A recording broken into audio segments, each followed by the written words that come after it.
Bonjour à tous, ravi de vous retrouver sur NB Patrimoine Historique pour ce nouveau Le saviez-vous. Aujourd'hui on va parler des moulins de rivière et de la difficulté que l'on a en France à sauvegarder ce patrimoine.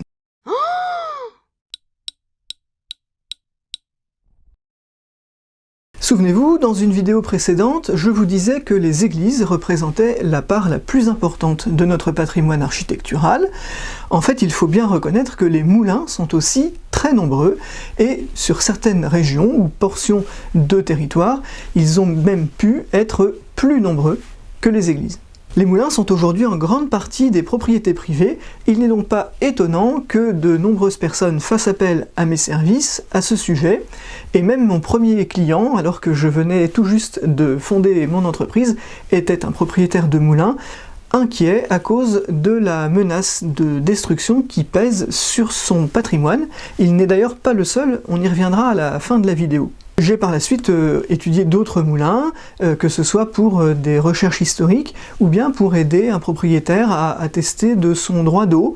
On verra pourquoi, puisque c'est une disposition juridique assez intéressante et utile pour les propriétaires actuels de moulins, ou alors pour demander également le classement au titre des monuments historiques. Je disais donc que les moulins sont nombreux en France, malheureusement beaucoup ont disparu et continuent encore de disparaître aujourd'hui. Comment se fait-il qu'il y en ait eu autant? Les moulins font partie d'un groupe du patrimoine que l'on dénomme aujourd'hui le patrimoine de pays, et qui comprend par exemple les lavoirs, les fours à pain ou à chaux, des ponts, des colombiers ou des chapelles par exemple. Tout ce patrimoine-là présente des caractéristiques communes dans sa diversité de typologies. En particulier, deux caractéristiques communes qui sont un constat malheureux que l'on peut faire aujourd'hui, c'est que ce patrimoine n'est généralement, en tout cas dans sa grande majorité, pas protégé au titre des monuments historiques. Et la deuxième caractéristique, qui en est une conséquence, c'est que c'est un patrimoine menacé de disparition à plus ou moins long terme. Mais le patrimoine de pays, et les moulins en font donc partie, présente aussi d'autres caractéristiques communes, notamment le fait d'être des équipements qui ont été construits à l'origine avec un but utilitaire. Un moulin, un four, un lavoir, on le voit bien, ont une fonction très pratique pour la population. C'est d'ailleurs une des raisons pour lesquelles il y avait autant de moulins sur les rivières de France. Il y avait un véritable besoin local, ou bien de produire de la farine, de l'huile, ou bien d'utiliser la force de l'eau pour des tanneries, ou encore pour des filatures, le tout dépendant en fait tout simplement de la nature des productions agricoles de la région où l'on se trouve. Une autre raison pour laquelle il y avait beaucoup de moulins sur les rivières de France et avec une telle concentration, prenons un exemple, j'ai pu étudier les moulins de la vallée de la Durdan, qui est un petit fleuve côtier de Seine-Maritime qui court sur 26 km seulement de long. On a compté au 19e siècle jusqu'à 63 moulins sur cette rivière, c'est énorme, d'autant qu'ils sont tous établis plutôt dans la partie en amont de la rivière. J'ai eu l'occasion d'étudier des moulins dans d'autres régions, notamment en Touraine et dans le sud de la France, et on constate dans toutes les régions, quelle que soit la rivière et le type de production agricole, la même concentration de moulins, toujours éloignés d'à peu près moins d'1 kilomètre les uns des autres. Au-delà de la nécessité d'avoir ces équipements à portée de main pour les habitants, pour les agriculteurs comme pour les consommateurs, il faut se souvenir que tous ces équipements, que l'on dénomme aujourd'hui patrimoine de pays, étaient en fait des privilèges seigneuriaux. Seul un seigneur pouvait posséder, bien sûr un colombier ou une chapelle, qui était réservé à son seul usage, mais aussi tous les autres, comme donc les fours, les moulins ou les ponts, par exemple, sur les rivières. Il s'agissait d'équipements particulièrement stratégiques. Déjà, le fait de pouvoir installer ça sur une rivière vous accordait une puissance importante, surtout quand il s'agit d'un passage d'eau ou d'un pont, par exemple, puisque si vous décidez d'empêcher de traverser la rivière, évidemment, vous bloquez tout le monde. Mais c'était surtout des sources de revenus importants pour 2 raisons. La première, c'est que les habitants de votre fief étaient obligés d'utiliser votre équipement sur vos terres, mais ils devaient verser une taxe lorsqu'ils les utilisaient, que ce soit un droit de péage par exemple pour le bac ou le pont, ou alors un impôt prélevé en nature sous la forme d'un certain pourcentage de la production lorsque vous alliez par exemple faire produire votre farine. Et la deuxième source de revenus, c'est le loyer, puisque bien sûr le seigneur ne faisait pas tourner tout seul ses équipements, et donc il avait sur place ou bien un passeur, un meunier ou un boulanger par exemple. Ces gens-là étaient ce qu'on appellerait aujourd'hui des professions indépendantes, mais qui étaient locataires de l'équipement. Chaque seigneur avait donc le droit de construire tous ces équipements-là, et lorsqu'on regarde les recensements et notamment les archives fiscales d'Ancien Régime, on constate qu'il y a en général jusqu'à 5 ou 6 fiefs sur une même paroisse, les paroisses étant devenues aujourd'hui les communes. Bien sûr, un fief peut s'étendre aussi sur plusieurs paroisses, donc on peut abaisser un petit peu cette moyenne, mais il n'est donc pas rare de trouver aujourd'hui jusqu'à 3 moulins, par exemple, sur une même commune, qui appartenaient en fait à 3 seigneurs différents, qui avaient donc ces droits. Il y a une date charnière, au milieu du XVIe siècle, l'année 1566, lorsque le roi Charles IX décide d'une loi que l'on appelle l'édit de Moulins. Alors non, c'est pas une blague, il s'agit de la ville de Moulins, bien entendu, mais elle concerne justement les moulins. Cette loi définit le domaine royal et notamment les usages qui peuvent en être faits. Elle concerne notamment des espaces naturels comme des forêts, qu'on appelle les forêts domaniales, des routes ou les cours d'eau, en particulier les rivières navigables. Ce qui est intéressant, c'est que les rivières donc navigables sont classées dans le domaine royal et deviennent inaliénables. Il est donc impossible, à partir de 1566, d'avoir une propriété privée qui a des droits sur une rivière. Ainsi, à partir de cette date, les seigneurs ne peuvent plus établir de ponts ou de passages d'eau, de barrages ou encore de moulins. En fixant ainsi le paysage et en interdisant les nouveaux aménagements sur ces rivières, cette loi nous permet de voir à quoi ressemblait l'aménagement du territoire hérité du Moyen-Âge. Ce qui est extrêmement important, c'est que cette loi est toujours en vigueur aujourd'hui. Autrement dit, il est impossible aujourd'hui d'établir un nouveau moulin sur une rivière navigable en France, sauf si l'on peut apporter la preuve que l'on a bien un droit d'eau antérieur à 1566, par exemple avec un titre de propriété d'un moulin antérieur à cette date. L'autre corollaire, c'est que tous les moulins que l'on voit aujourd'hui sur des rivières navigables sont forcément installés avant 1566, même si les bâtiments que l'on voit ont pu être reconstruits bien sûr depuis, et notamment on sait qu'au XIXe siècle ou au début du XXe, avec l'époque industrielle et l'arrivée de l'électricité notamment, de nombreuses transformations ont pu être opérées dans les bâtiments de moulins et même dans les équipements techniques eux-mêmes. D'ailleurs, l'un de mes clients a fait appel à moi pour l'aider à retrouver un titre de propriété antérieur à 1566 de façon à pouvoir faire valoir son droit d'eau aujourd'hui. Je disais tout à l'heure que les moulins ne sont malheureusement pas protégés au titre des monuments historiques, en tout cas dans leur grande majorité. Pourtant, ils présentent un caractère historique et patrimonial indéniable, d'autant que la plupart d'entre eux sont antérieurs au XVIe siècle.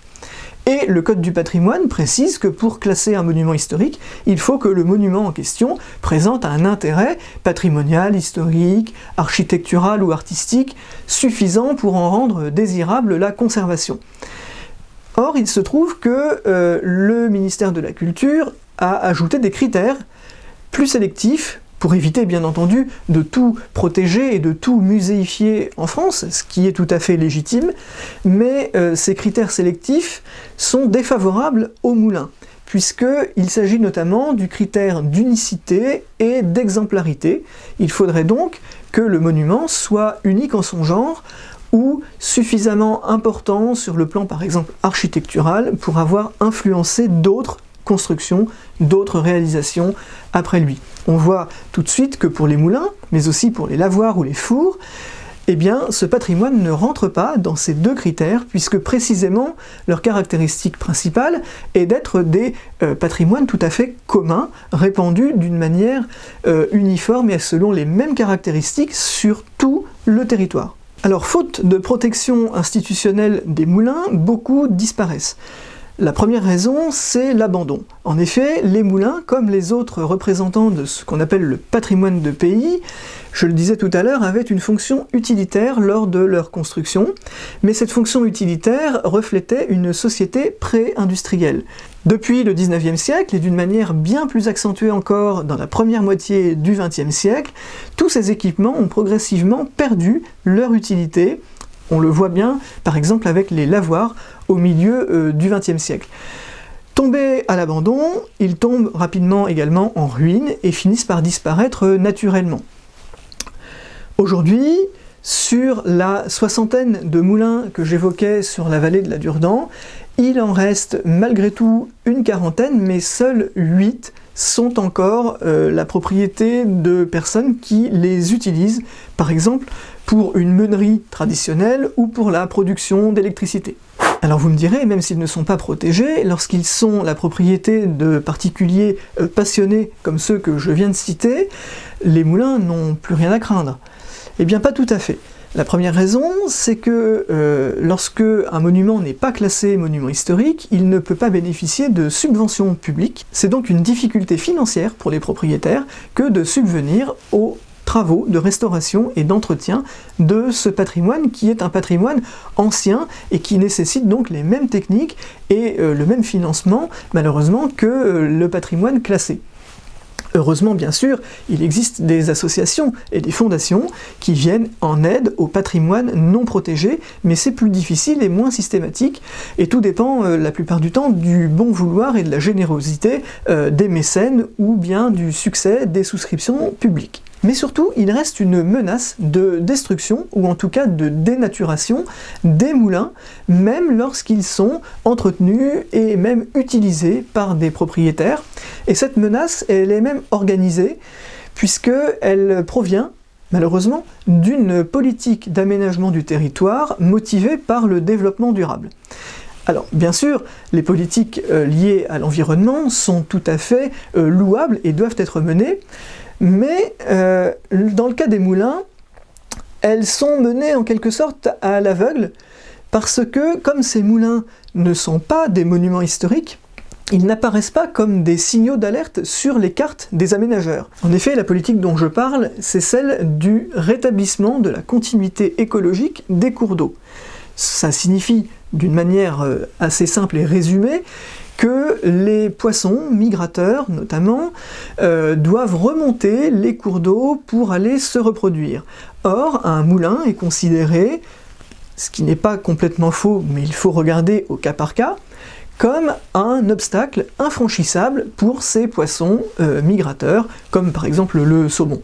En effet, le principe d'un moulin est d'utiliser la force de l'eau qui fait tourner une roue pour ensuite transformer cette force de manière à alimenter les équipements techniques qui se trouvent à l'intérieur, comme la meule ou la filature par exemple. Pour faire tourner la roue de manière régulière, constante, afin que le matériel tourne correctement à l'intérieur, il faut s'assurer que l'eau arrive de manière continue avec suffisamment de force sur la roue. Pour ce faire, il existe différents aménagements possibles à établir sur la rivière, que l'on peut d'ailleurs combiner les uns aux autres en fonction des caractéristiques locales. En particulier, on va dévier une partie du cours d'eau au moyen d'un canal par exemple pour emmener l'eau vers le moulin. Afin d'aider l'eau à aller vers cette dérivation, on peut établir un barrage en travers de la rivière, ce qui aura en plus pour but de réguler le débit de l'eau de façon à ce qu'il soit constant, débit que l'on peut régler avec un vannage. Et on peut enfin ajouter ce que l'on appelle le seuil du moulin. C'est un ouvrage maçonné qui provoque une chute d'eau artificielle, accélérant la force de l'eau sur la roue pour la faire tourner. Il est évident que ces différents éléments constituent des obstacles bien sûr pour les poissons.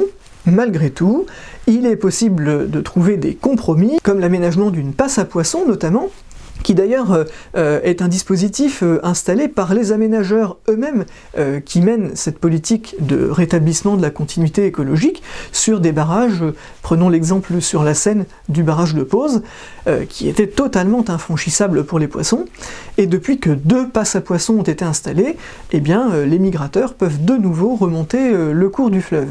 Un autre reproche qui est parfois formulé à l'encontre des moulins est justement cette perturbation du débit naturel de la rivière à cause des barrages, puisqu'effectivement on accumule de l'eau en amont et on peut avoir tendance à abaisser le débit de la rivière en aval.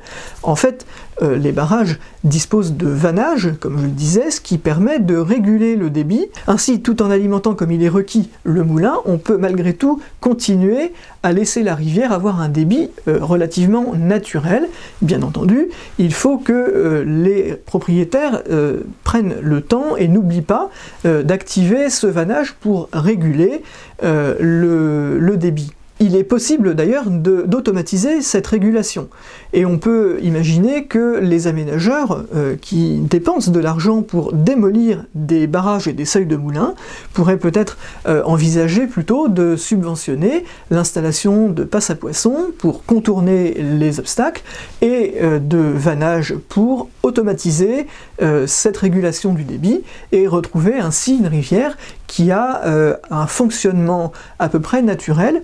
Il est de toute façon tout à fait utopique d'imaginer retrouver une rivière exempte de tout aménagement humain, puisque l'homme, à partir du moment où il occupe un territoire, aménage son territoire et utilise cette ressource tout à fait naturelle et évidente que sont les rivières.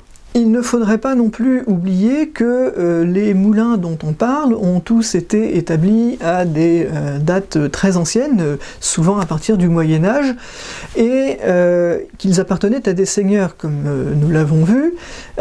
Ces moulins leur rapportaient évidemment de l'argent, mais les seigneurs avaient aussi des droits sur la rivière, comme le droit de pêche ou de taxer les pêcheurs qui y venaient. Il y a donc toujours eu des poissons dans ces rivières, malgré la présence des moulins. Il ne faudrait donc pas oublier que, à l'époque, ce qu'on appelle aujourd'hui le développement durable faisait partie tout à fait naturellement de la vie et de la façon d'aménager le territoire. Il n'y a donc pas de raison que nous ne puissions pas aujourd'hui faire cohabiter les espèces naturelles avec le patrimoine que sont ces moulins. Bien sûr, il faut encore une fois regarder et étudier chaque situation au cas par cas, puisque lorsqu'on n'est pas sur des rivières du domaine public, il est possible que des moulins aient été aménagés à des périodes plus récentes, comme le 19e siècle par exemple, où on n'a pas forcément toujours respecté la nature du cours d'eau, et c'est peut-être ces équipements-là qui peuvent causer quelques réflexions plus poussées pour trouver un compromis. Merci de votre attention, n'hésitez pas à liker la vidéo, à la commenter, n'oubliez pas non plus de vous abonner à la chaîne en activant les notifications pour ne pas manquer les prochaines vidéos. Je vous donne donc rendez-vous très bientôt sur cette chaîne pour de nouvelles aventures patrimoniales.